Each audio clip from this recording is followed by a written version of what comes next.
श्री जगदीश चंद्र वर्मा बसुनिया।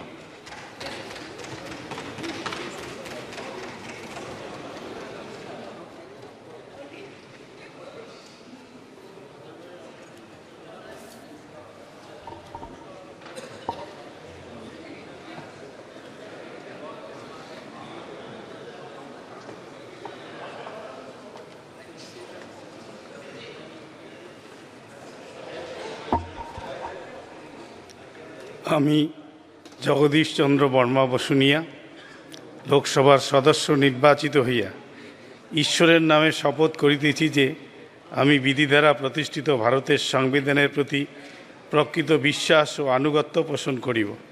আমি ভারতের সার্বভৌমত্ব ও সংহতি রক্ষা করিয়া চলিব এবং যে কর্তব্যভার আমি গ্রহণ করিতে চলিয়াছি তাহা আমি বিশ্বস্তভাবে নির্বাহ করিব। জয় হিন্দ, জয় বাংলা।